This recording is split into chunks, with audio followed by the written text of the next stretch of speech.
안녕하십니까. 4기 3인조 평신도 목회자 훈련생 윤기원 집사입니다. 저는 항존직 안수 집사임에도 기도와 말씀 생활이 익숙하지 않았고 항상 낯설게 여겨지곤 했습니다. 이러면 안 된다고 생각하면서도 기도와 말씀 생활의 성장을 위한 시도는 저만치 미뤄둔 채 생활하고 있었습니다. 거기엔 2교대 근무로 하는 직장 생활에서 오는 피곤함에 대한 핑계가 있었고, 그러다 보니 갓난아이 엉금엉금 기어다니는 수준의 기도 생활이나 말씀 생활을 벗어나지 못하고 있었습니다. 성장을 위해서는 자극이 필요하겠다 생각하던 중 성윤엽 집사로부터 이번 4기 훈련 때 같이 하자는 권유가 있었습니다.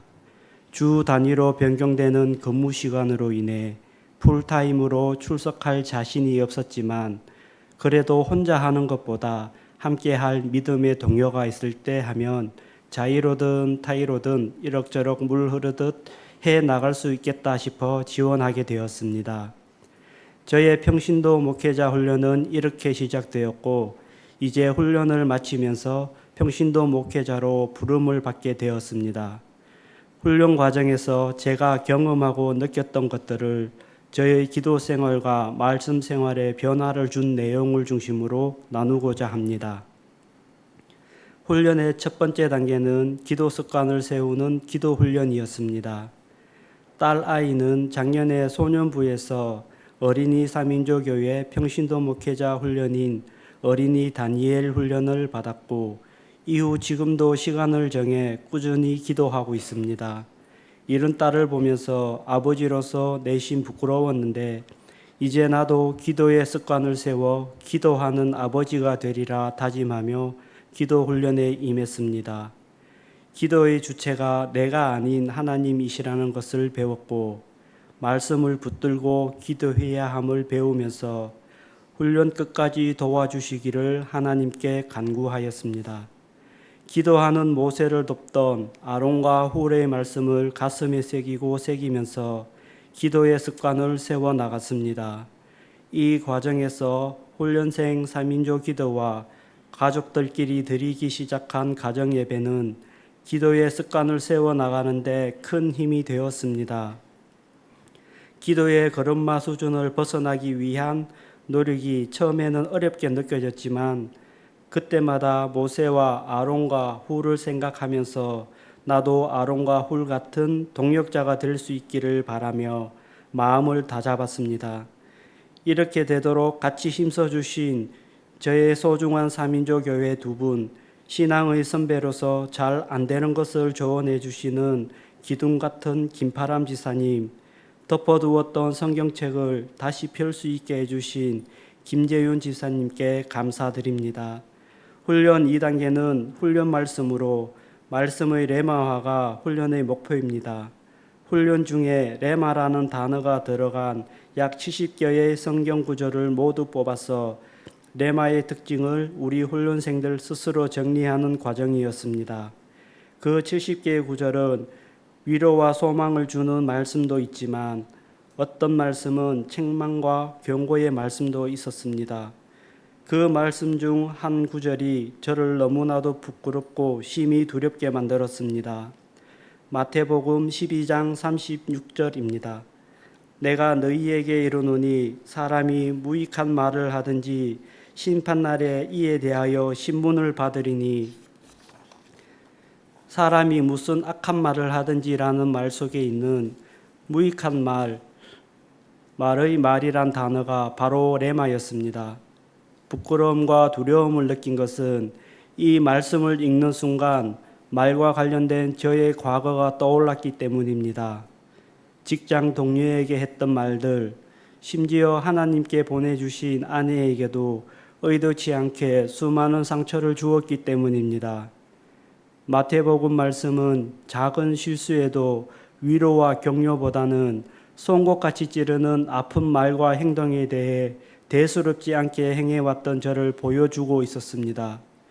그 말씀 앞에서 저는 피할 수 없었고 숨을 데 없는 부끄러움과 두려움에 얼쩔 줄 몰랐습니다. 성경 말씀을 이렇게 경험해 본 적이 한 번도 없었습니다. 이후 회사에서 점심 식사를 마치고 나면 차 안으로 들어가 무거운 마음으로 기도하기를 시작했습니다. 하나님, 이제 어떡합니까? 어떻게 해야 저의 말 때문에 상처받은 사람들, 좌절한 사람들을 다시 일으키고 다시 돌려놓을 수 있습니까? 라고 며칠을 반복하며 기도했습니다. 그러던 어느 날 회사 연장 근무 시간 잠깐 벤치에 앉아서 눈을 감고 작은 소리로 주여 주여 도와주세요 라고 말하는 순간 어제 저녁에 뭘 먹었는지 기억도 못하는 저에게 여태껏 잊고 지냈던 말로 지은 더러운 죄들이 영화에서 봤던 장면처럼 선명하게 방금 있었던 일처럼 어디서 어떻게 어떤 말과 행동을 하였는지 생생하게 떠올랐습니다. 심지어 그때 그 자리에서 저의 말과 행동을 겪어내는 상대방의 표정까지 생생하게 떠올랐습니다. 그땐 정말 아무것도 못하고 우두커니 앉아서 어떠한 말도 할 수 없었습니다. 소름이 돋았고 바람이 불고 땀이 나기 시작했습니다. 캄캄한 방 안에 홀로 남겨진 것 같은 두려움은 이루 말할 수 없었습니다. 퇴근 후 귀가하고 나서도 마음은 도무지 안정을 찾지 못했습니다. 잠도 오질 않고 두렵고 무거운 마음으로 밤새 괴로웠습니다. 미칠 것 같았습니다. 도저히 이렇게 있어서는 안 될 것 같아서 다음 날부터 회사에서 저 때문에 상처받은 사람들 한 사람 한 사람에게 커피 한 잔을 들고 찾아가 대접하며 잘못을 고백하였습니다. 그로 인해 서먹한 관계가 해결되었을 뿐 아니라 이전보다 더 친밀한 사이가 되었습니다. 연락이 되지 않는 사람은 기도로 회개하며 용서를 구하는 중입니다. 사람의 용기만으로 될 일이 아니었습니다. 저에 대해 저의 말과 행동 그리고 부끄러운 허물을 깨닫게 하심도 그리고 허물과 잘못을 직접 당사자들을 찾아가 고백하며 풀게 하심은 제가 한 게 아닙니다. 하나님이 하신 일이며 하나님의 말씀이 충만한 레마가 되어 저를 이끄신 덕분에 가능한 일이었습니다. 이것이 말씀의 능력, 레마의 기적인 걸 알았습니다. 이런 변화는 직장에서만 아니라 가정에서도 경험했습니다. 저에게 임했던 레마의 말씀은 회사 생활 속에서 부끄러운 저의 모습뿐 아니라 그늘에 가려진 가정에서의 저의 모습을 볼 수 있도록 빛을 비춰 주셨습니다. 사춘기 아들을 포용해 주지 못하고 윽박지르고 큰소리치는 모습이 떠오르면서 아이에게 한없이 미안하고 가족들에게 많이 부끄러웠습니다. 내 자식이기 전에 하나님의 자녀인 아이에게 당연히 하나님의 계획이 있으리라는 걸 신뢰하지 못하니 지금 당장 부모의 눈에 비친 아이의 모습이 전부라고 오해한 나머지 응원과 지지 그리고 기다림이라고 하는 최선의 길을 버려두고 윽박지르고 다그치는 방법밖에 사용할 줄 몰랐습니다. 그때마다 아이는 위축되고 저는 저대로 침울했습니다. 뿐만 아니라 아내와 두 아이들 역시 불안해할 수밖에 없었습니다. 그러면서 아이들과 저 사이에 왠지 모를 거리감이 느껴졌습니다. 돌이켜보면 아이에게 폭발적으로 화를 터뜨린 것은 아이의 부족함의 원인이 있지 않았습니다. 완벽하지 못한 아버지가 느끼는 미안함과 자격지심을 아이에게 전가시키고 있었던 것입니다.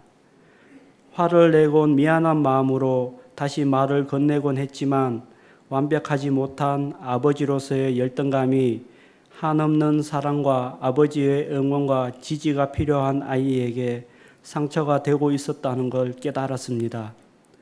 그런데 레마 말씀의 은혜는 제 안에 자원하는 마음으로 임하기 시작했습니다. 말씀을 온전히 믿지 못하고 기대만 컸던 저를 깨닫게 했고 저의 말과 태도 등 저의 모습을 바꿔보도록 자원하는 마음을 주셨습니다. 그랬더니 같은 상황에서도 화나기보다는 기대가 되고 평안함을 느꼈습니다. 말씀이 제 삶에 들어오니 가족 간 사소한 일도 서로 기도하고 긍정적으로 말해주는 관계로 바뀌었습니다. 이처럼 가정과 직장에서 경험한 말씀의 경험을 통해 저는 저를 향한 하나님의 뜻을 알게 되었습니다. 하나님께서 나라고 하는 부족한 사람을 직장에서 그리고 가정에서 평신도 목회자로 사용하신다는 것을 말입니다. 얽히고 묶여있던 모든 것이 하나하나 풀려가며 고장난 톱니바퀴가 정상적으로 맞물려 돌아가는 느낌이었습니다. 그러다 보니 저는 평신도 목회자 훈련을 받으면서 암송했던 구약 말씀 이사야 42장 6절 7절을 회사에서 몇 번이고 되뇌이게 되었습니다. 내가 의로 너를 불렀은즉 내가 내 손을 잡아 너를 보호하며 너를 세워 백성의 언약과 이방의 빛이 되게 하리니 너는 눈먼 자들의 눈을 밝히며 흑암에 앉은 자를 이끌어내며 감방에 갇힌 자를 나오게 하리라. 제 주위 직장 동료 대부분은 하나님을 알지 못하는 사람들입니다. 그러나 저는 이제 당당하게 말할 수 있게 되었습니다. 하나님이 나의 손을 잡아 보호하는데 더 이상 문제될 게 없다는 생각과 쑥스러운 것과 두려운 마음이 없어지고 담대한 마음이 생겼습니다. 그리고 저에게 첫 번째로 떠오르는 사람이 생각났습니다. 이전부터 전도하고 싶은 동료이자 개인적으로 참 좋아하는 형입니다. 형은 매일 저와 이른 아침부터 퇴근하는 늦은 시간까지 대략 하루 12시간 이상 함께하는 동료입니다. 가족보다 더 많은 시간을 함께하는 사이입니다. 하루는 퇴근 시간 차 안에서 형한테 3인조 기도라는 것을 소개하며 함께 해보지 않겠냐는 제안을 하였습니다. 결과는 보기 좋게 차였습니다. 집사람과 연애할 때도 이렇게 차이진 않았는데 말입니다. 그러나 괜찮았습니다. 기도와 또 이사야 42장 6절 7절이라는 말씀이 저와 함께 하고 있으니까요. 그리고 며칠이 지나 그 동료가 됐던 요즘 군대 가 있는 아들 진로 문제라든가 올해 대학 입학한 자녀의 기숙사 문제 그리고 대출받은 돈 문제를 저에게 말하였습니다. 저에게는 그래 네가 제발 기도해서 이 문제를 해결해 달라는 것처럼 들렸습니다.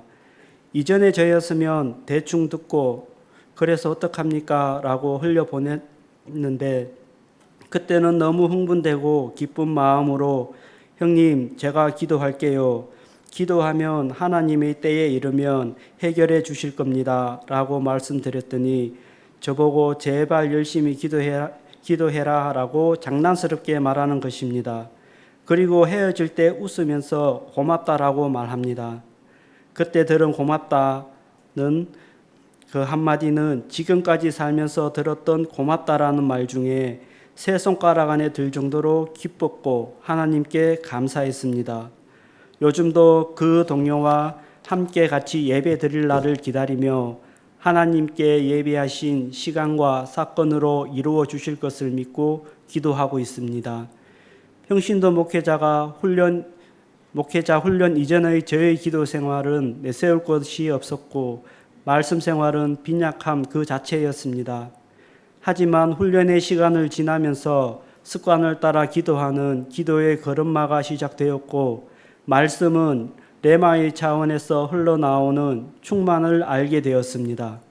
하나님은 저를 위한 풍성한 은혜를 예비하고서 저를 훈련에 초대해 주셨다고 말할 수 있습니다.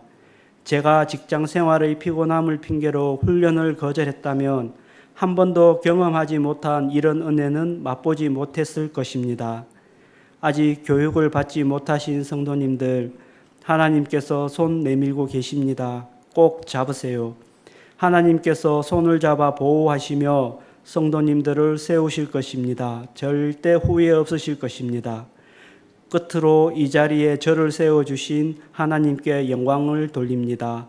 또한 이 훈련에 참가하기까지 큰 밑거름이 되어주신 일기 김철주 지사님 감사합니다. 삼인조 교회를 이루었던 최종목 장로님, 김두준 집사님, 성육엽 집사님께 함께해서 좋았습니다. 귀한 시간 저의 간증을 들어주신 성도님들 감사드립니다.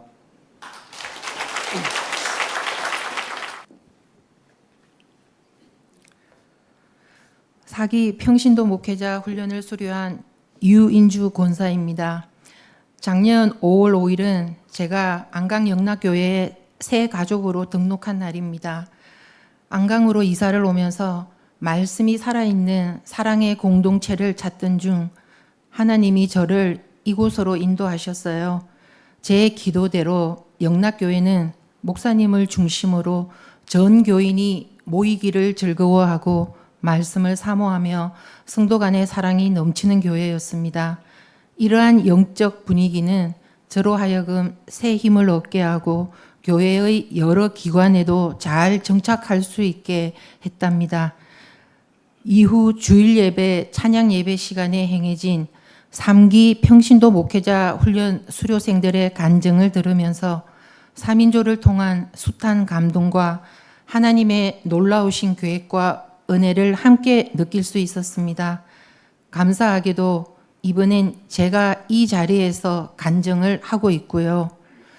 이 시간의 간증을 제가 우리 교회에 와서 경험한 3인조 교회 경험과 평신도 목회자 훈련을 통해 경험한 경험담을 바탕으로 말씀드리고자 합니다. 저는 평신도 목회자 훈련을 받기 전부터 함께 해온 다락방 3인조 교회를 하고 있었습니다.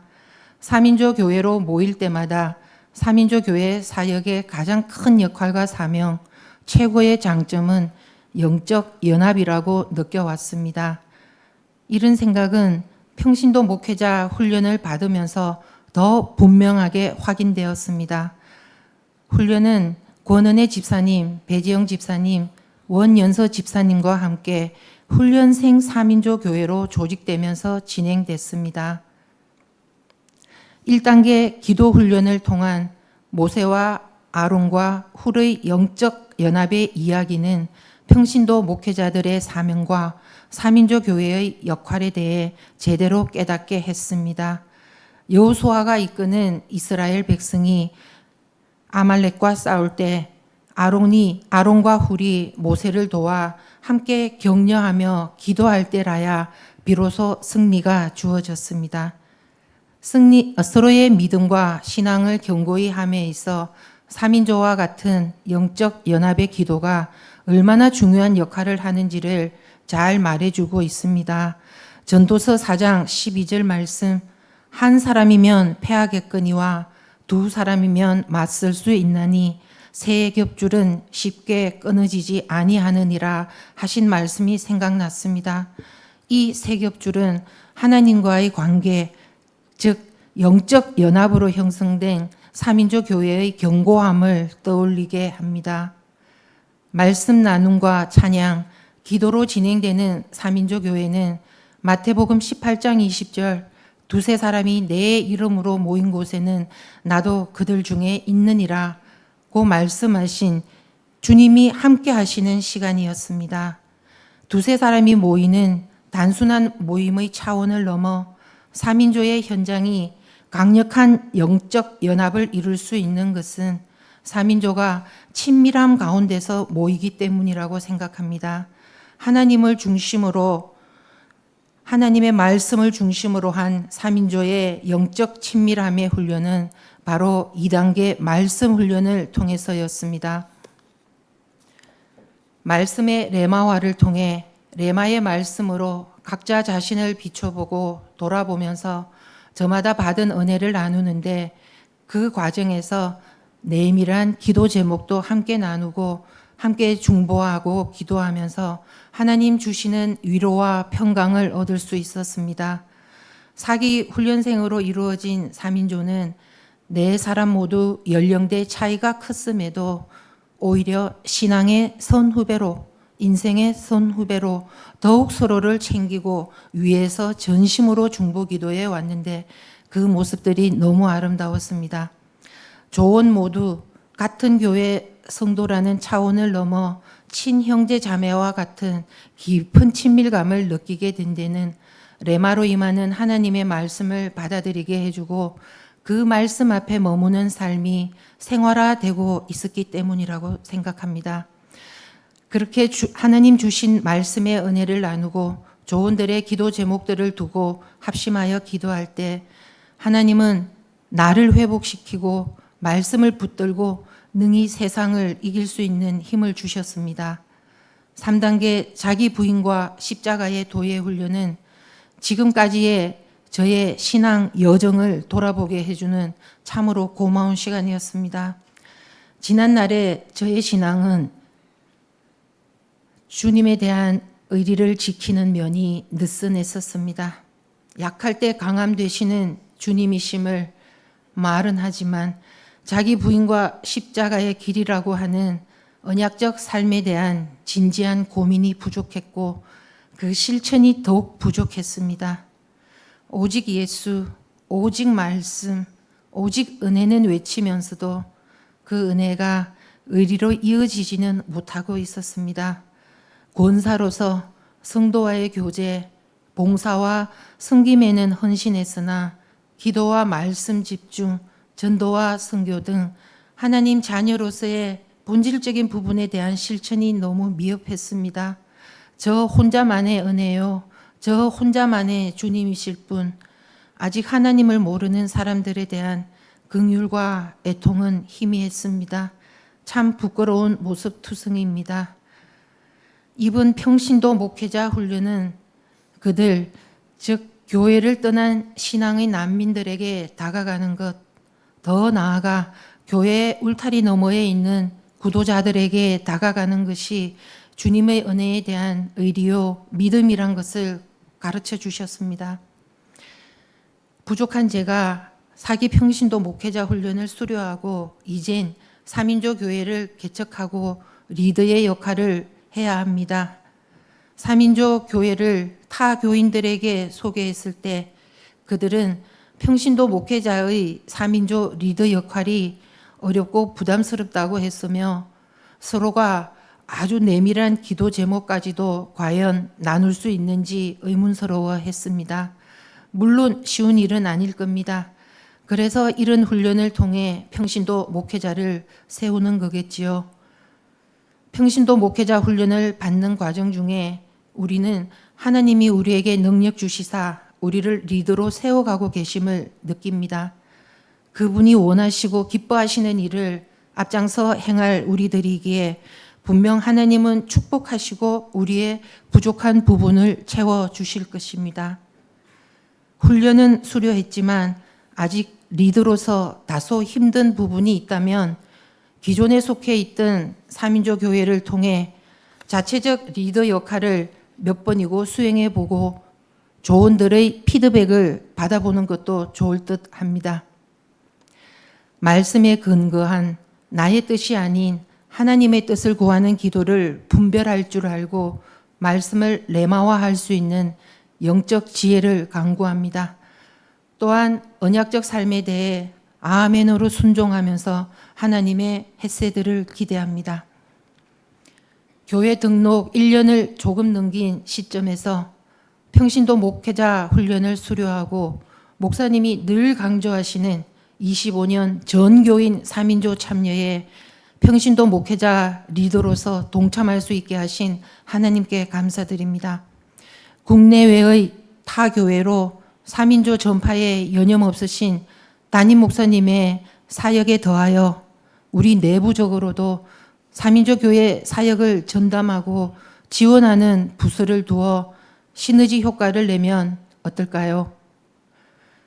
기존 3인조 교회들의 정기적 기도 모임 수행을 독려하고 이미 훈련을 수료한 평신도 목회자들의 사역 현장 목소리 청취 및 개선 방향을 논의하고 리더로서의 운영과 개척 노하우를 파악하고 평가회를 개최하고 이를 통해 더욱 역량 강화된 프로그램을 업그레이드 시키고 새 가족부와 연계한 새 신자들의 3인조 가이드 역할 및 매칭, 관심 있는 외부인을 초대한 3인조 안내 행사 진행, 책 3인조 이야기 발간 관련 실무들을 담당하는 그런 동력 부서 말입니다.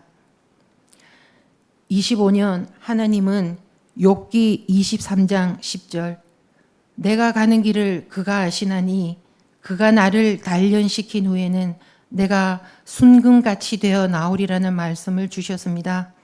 평신도 목회자 훈련 수료야말로 제가 순금같이 되어 나오기 전의 단련인 줄 믿습니다.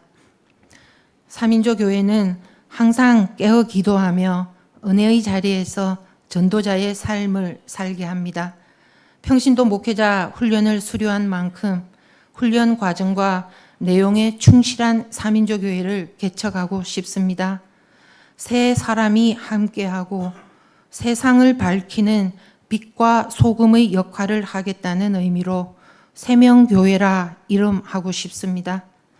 신앙의 난민이 속출하고 신자와 불신자를 불문하고 영적 질병이 넘쳐나며 이단의 교세 확장이 실로 가늠이 안 되는 이 시대에 전도와 선교의 절대적 대안인 3인조 교회, 울타리 너머로 사역지를 확장하기 전에 아직 3인조 교회 미참여 상태인 본교회 성도님이 계시다면 그분들과 먼저 함께하고 싶습니다. 감사합니다. 오늘 본문 43절 한번 읽어볼까요? 같이 읽습니다. 43절 지혜 있는 자들은 이러한 일들을 지켜보고 여호와의 인자하심을 깨달으리로다. 아멘. 지혜 있는 자들은 깨달을 것이다 이렇게 말하는 거죠. 지혜 있는 자가 깨닫습니까? 깨달으니까 지혜 있는 자입니까? 저는 전자보다 후자라고 봐요. 깨달기 때문에 지혜자가 되는 거고요. 깨닫기 때문에 지혜자로 불리울 수 있는 거예요. 깨닫는데 무엇을 깨닫는다 그래요? 여호와의 인자하심을 깨닫는다 그래요. 오늘 시편 107편은 다섯 연, 시로 말하면 1년, 2년, 3년 해서 다섯 단락으로 나눠지고 본문 33절부터 43절까지가 마지막 다섯 번째 단락이 됩니다. 첫 번째 단락부터 네 번째 단락까지는 패턴이 같아요. 고난이 있고 그 고난 속에서 부르짖습니다. 부르짖으면 하나님이 응답해 구원해 주시고 그러면 시인은 그 응답하신 하나님께 인자하심을 찬송하라 뭐 그런 패턴으로 네 번 거듭되거든요. 그러면서 이제 마지막 다섯 번째 단계에서 그 결론같이 43절에 지혜 있는 자들은 깨달을 것이다. 여호와의 인자하심을 깨달을 것이다. 그렇게 말을 합니다. 그 말을 하는 것은 좀 생각해 보면 깨닫지 못하는 자들도 있다는 거예요. 지혜 있는 자들은 이러한 일들을 지켜보고 이러한 일들, 일어났던 일들, 일어나고 있는 일들, 우리 안에서 되어가는 이런 일들을 보면서 하나님의 인자하심을 깨닫는데 어떤 사람들은 깨닫지 못한다는 거예요. 어리석은 사람들이라는 거죠. 자, 그 이야기를 하는데 기도에는 두 종류의 기도가 있어요. 기도 제목은 여러 가지가 있어요. 뭐 돈에 대한 기도, 건강에 대한 기도, 뭐 진로에 대한 기도, 뭐 직장 문제, 취업 문제, 시험 문제, 뭐 입시 문제, 또 건강 문제, 뭐 등등의 모든 문제를 갖고 기도합니다. 기도 제목은 수없이 많아요. 그러나 기도의 패턴은 두 가지밖에 없어요. 단 두 가지예요. 한번 이 기도의 패턴에다가 여러분을 한번 대입해 보세요. 나는 어떤 패턴으로 기도하고 있나? 자, 첫 번째 패턴, 이건 뭐 제가 이 기도는 제가 이름 붙인 거니까 그냥 이해하기 쉽고 알기 쉽게 제가 지어낸 이름이에요. 하나는 제로 베이스 기도, 0점 기도예요. 원점 기도라고도 할 수 있어요. 또 조금 더 외국어를 써서 말하면 디폴트 기도. 디폴트는 기본값이에요. 컴퓨터 같은 거 딱 나오면은 그 기본값이 있거든요. 프로그램 같은 거 딱 설치하면 그 기본값이 있어요. 우리 청년들은, 젊은 사람들은 한글 프로그램을 회사나 학교에서 뭐 공부하면서 한글이나 워드 프로그램 같은 거 썼는데, 그런 거 설치하면 딱 기본값이 정해져요.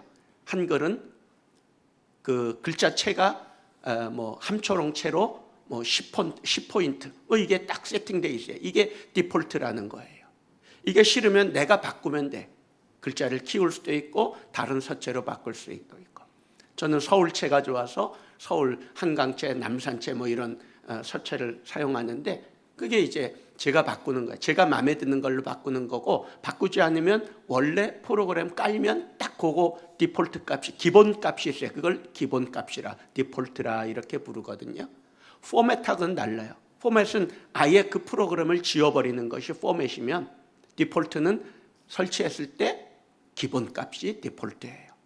기도를 하는데 디폴트 기도야. 기도를 아예 안 하는 건 아닌데 기도를 해요. 기도를 하는데 디폴트. 이건 뭐냐면 0점 기도라 그랬죠. 원점 기도라 그랬죠. 이건 뭐냐면 마이너스에서 0까지.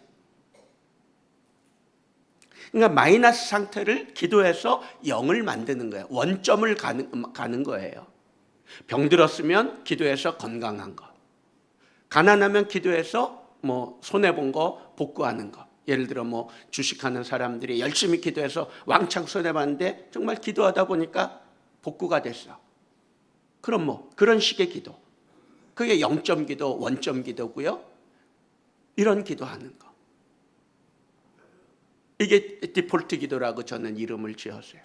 또 하나는 플러스 기도. 플러스 기도는 뭐냐면 0에서 이제 플러스로 더해가기 시작하는 거야. 더하기 기도. 전진하는 거죠. 디폴트 기도는 항상 맴돌아. 그 자리를 손해봤다가 다시 그 자리 가고, 하나님이 또 은혜 주셔서 그렇게 원점으로 돌려놓으면 다시 원점으로 돌아가서 다시 마이너스 상태 가서 또 그거 해결을 하려고, 어떤 때는 그게 병의 문제일 수 있고 자녀의 문제일 수 있고 진로의 문제일 수 있고 직장의 문제, 사업의 문제 뭐 등등의 여러 가지 문제지만 결국 패턴은 똑같아. 마이너스가 된 거 뭐 0으로 가고 제로로 가고, 마이너스로 갔던 거 원점으로 돌아오고, 여기만 반복하는 거야. 이게 맴도는 거죠. 맴돌이 식으로 기도하는 거야. 전진하질 못해. 늘 그 자리야. 신앙도 맨날 그 자리야. 어려우면 아우성하면서 하나님 살려주세요. 살려놓으면 도로 돌아가고, 기가 막힐 웅덩이에서 건져내면 그 구덩이 언저리를 떠나서 좀 전진해야 되는데 거기서 늘 맴돌다가 꼴랑 다시 빠지고, 그럼 또 건져달라고 아우성이고, 맨날 그런 패턴으로만 기도하는 거. 이게 디폴트 기도예요. 전진하는 기도 뭐예요? 플러스 기도는 뭐예요? 소망을 갖고, 소망이 생기는 거야. 이제 소원이 생기고 뭔가 사명을 갖기 시작해. 구원해 주셨어. 구원해 주셔서 너무 감사해서 하나님, 그럼 제가 이제 어떻게 살까요? 어떻게 하기를 원하세요? 그러다 보니까 하나님의 감동 속에, 하나님 내가 한번 이렇게 살아보고 이렇게 일을 해보고 싶습니다. 하나님 이제부터 그럼 나한테 돈 좀 주세요. 은사 좀 주세요. 건강하게 해주세요. 병 걸려서 건강해 달라는 거하고 그냥 병 낫기 위해서만 건강을 외치는 거하고 달라. 그 의미가 달라요. 그럼 이게 전진하는 거지. 그러면서 정말 실제로 하나님의 일들을 하고 감당하고 사역을 해나가는, 이게 전진하는 기도, 플러스 기도예요. 여러분의 기도는 어때요? 문제가 터져서 이거 해결해 주세요. 그게 기도입니까? 아니면 문제는 없어. 그냥 너무나 평안하지만 문제 있는 자의 그 심정으로 내 사명을 감당하기 위해서 더 간절히 기도하는. 전 다윗이 참 훌륭한 사람이라고 봐요. 다윗이 나라가 왕이 되고 태평해졌을 때 그는 하나님께 약속했던 거, 성전 지어드리기로, 하나님께 집 지어드리기로 한 그 약속을 그때 지키려고 그래. 아무것도 아쉬울 게 없어. 그 성전 하나 놓고 하나님과 흥정할 이유도 없어.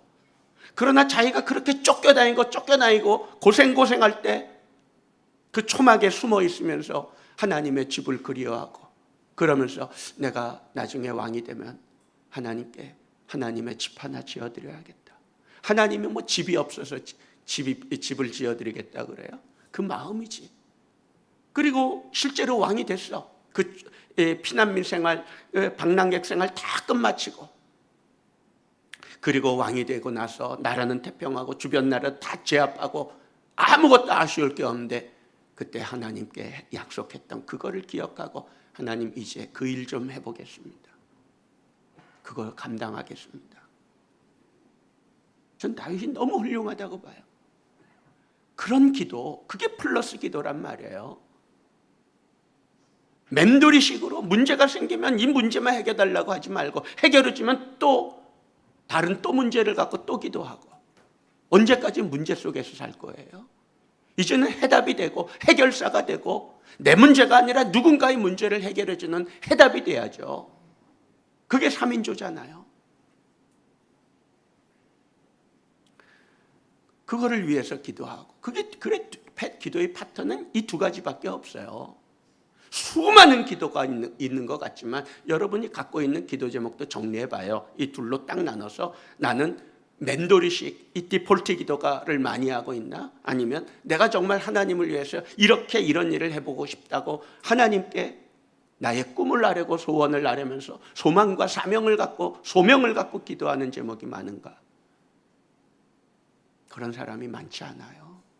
그런 기도가 많지 않아요.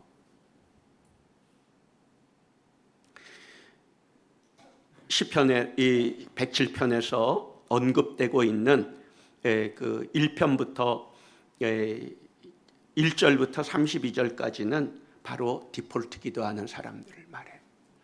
한 사람이 네 개의 사건이, 사연을 통해서, 네 단락을 통해서 네 개의 사건이 진행되는데, 네 사람이 네 개의 사건을 만나는 게 아니라 한 사람이 네 개의 사건을 만나는 거야. 고난의 내용은 다른데, 그러니까 이게 계속 맴돌이식으로 문제 해결해주면 또 빠지고, 문제 해결하면 또 문제 생기고, 헤어나지 못하는 거죠. 왜 그래요? 이 사람은 왜 이런 문제에서 헤어나지 못하고 있어요? 그거 얘기하는데, 이 네 단락의 기도 패턴은, 그 내용은, 시의 내용은 다 똑같습니다. 첫째는 고난이 일어나요. 고난이 일어나고, 두 번째는 고난 속에서 이제 부르짖어요. 자, 봅시다. 부르짖는 장면 4번이 나오는데, 4개의 사건이 있기 때문에, 4번의 고난이 있기 때문에 4번 부르짖는 예의가 나와요. 6절 보세요. 107편 6절 읽어봅니다. 이에 그들이 근심 중에 여호와께 부르짖음에 그들의 고통에서 건지시고, 근심 중에 부르짖는다 그랬죠? 자, 그랬더니 고통에서 건지셔요. 하나님이 건지셔요. 6절이었고, 그 다음 13절. 이에 그들이 그 환난 중에 여호와께 부르짖음에 그들의 고통에서 구원하시되, 이 환난 중에가 6절의 근심 중에하고 같은 단어예요. 원문을 보면 똑같은 기도가 계속 반복돼. 고난의 상황은 다른데 기도는 똑같은 기도가 계속돼. 그럼 하나님은 구원해 주셔. 그 다음에 19절 읽어봅니다. 이에 그들이 그들의 고통 때문에 여호와께 부르짖음에 그가 그들의 고통에서 그들을 구원하시되, 여기 19절 앞에 있는 고통 때문에도 앞에 나오는 6절의 근심, 13절의 환난 다 같은 단어예요. 번역만 다르게 했을 뿐이지. 자, 또 28절 읽어봅니다. 이에 그들이 그들의 고통 때문에 여호와께 부르짖음에 그가 그들의 고통에서 그들을 인도하여 내시고. 그죠? 여기도 고통 때문에가 다 같은 단어예요. 그러니까 고난을 만나면 거기서 근심 속에서 기도하는 거야. 건져주세요, 건져주세요, 살려주세요. 하나님 건져주셨어. 그럼 좀 달라져야지. 그럼 그 다음에 기도 제목은 좀 달라지고, 하나님 이제 제가 그럼 어떻게 살기를 원하세요? 하나님 말씀해 주세요. 이렇게 나와야 되는데 맨날 똑같은 기도만 반복돼. 구원해 주는 즐거움이 없어. 왜 이런 똑같은 패턴이, 왜 전진하지 못하고, 전진하는 기도는 없고, 왜 늘 같은 문제만 갖고 그렇게 근심 중에, 고통 중에 건져달라고 기도하는 기도만 갖고 살아요? 왜 그럴까? 11절 말씀이 그 이유를 말해주고 있어요. 11절 읽어봅니다. 하나님의 말씀을 거역하며 지존자의 뜻을 멸시함이라. 하나님의 말씀을 거역하는 거야. 살려줬더니 하나님의 말씀을 거역해. 왜? 하나님의 말씀은 그 구약 성경의 말씀을 가리키는 대표적인 두 개 단어가 하나는 따바르고 하나는 아마르예요.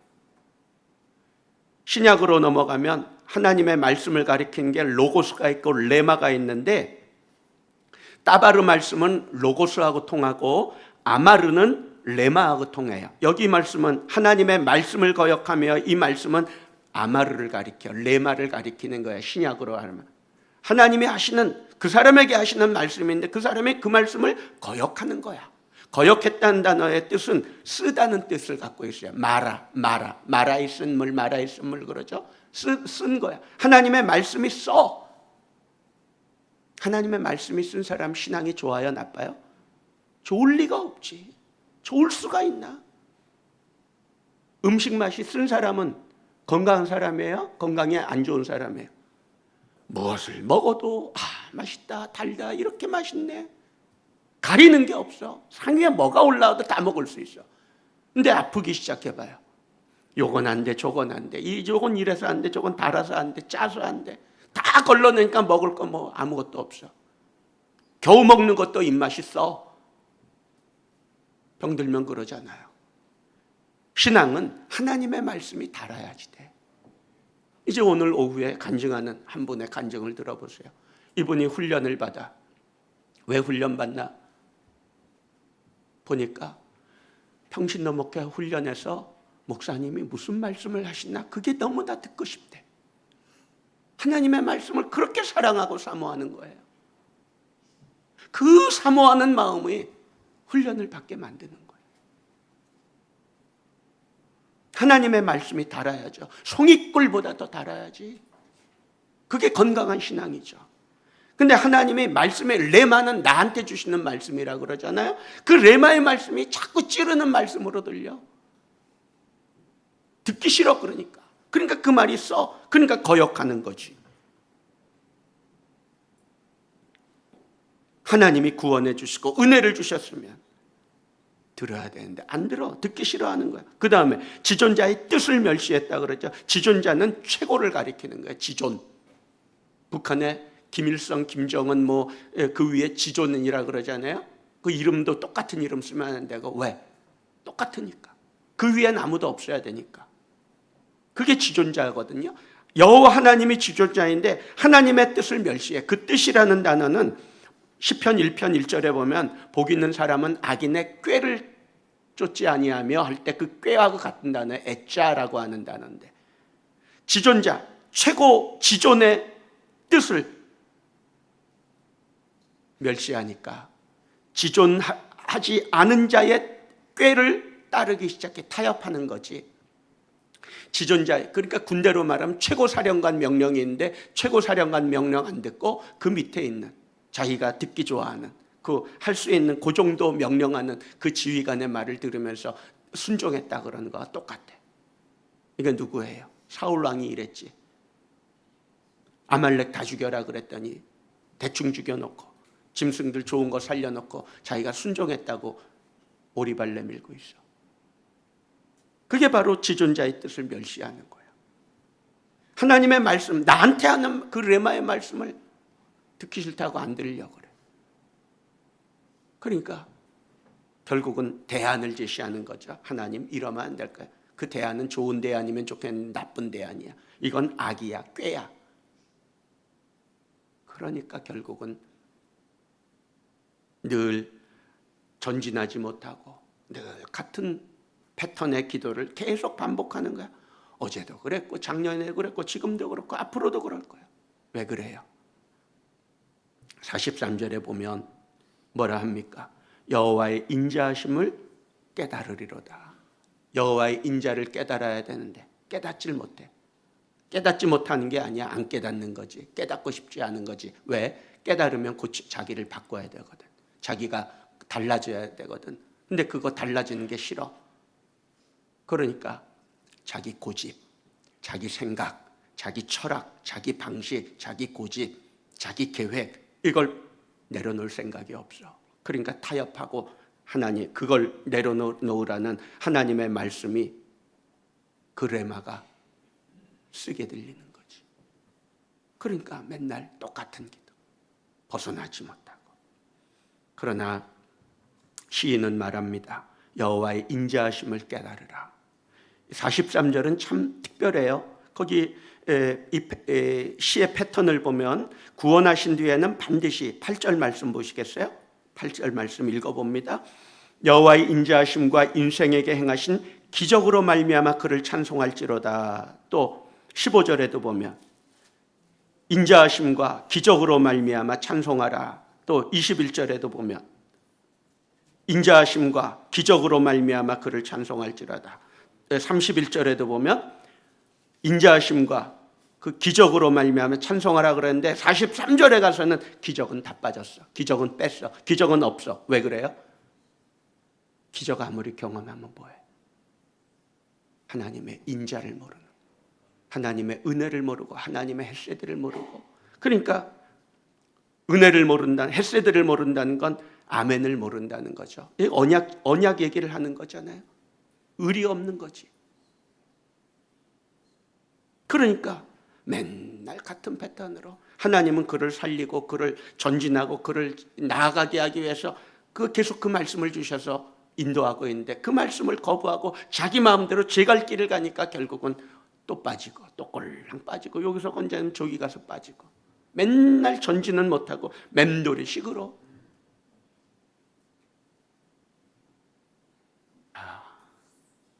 하나님의 인자하심을 깨닫고 하나님의 말씀을 거역하지 말고 한번 순종하고 한번 들어보세요. 하나님이 어떻게 역사하고 인도하는지 보여주실 겁니다. 42절 43절 다시 읽어봅니다. 정직한 자는 보고 기뻐하며 모든 사악한 자는 자기 입을 봉하리로다.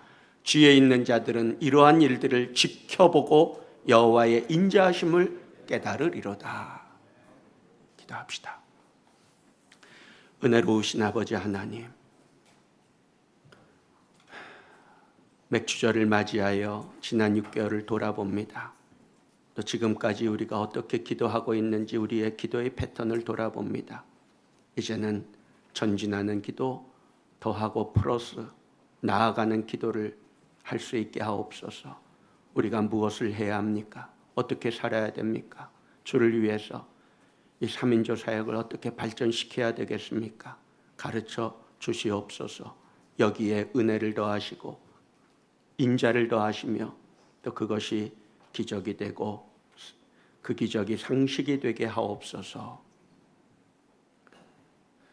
믿지 않는 자들과 믿는 자의 삶이 다르고 그들이 받을 복이 다른 것처럼 3인조 사역에 함께하는 자들과 함께하지 않는 자들의 받는 복이 다르게 하시고 평신도 목회자로 부르시는 부름에 응답하여 훈련받아 3인조 교회를 이끄는 평신도 목회자들의 받는 복과 그렇지 않은 자들의 복이 다르게 하셔서 정령이 하나님께서 이 사역을 기뻐하신다는 것을 말씀해 주시옵소서.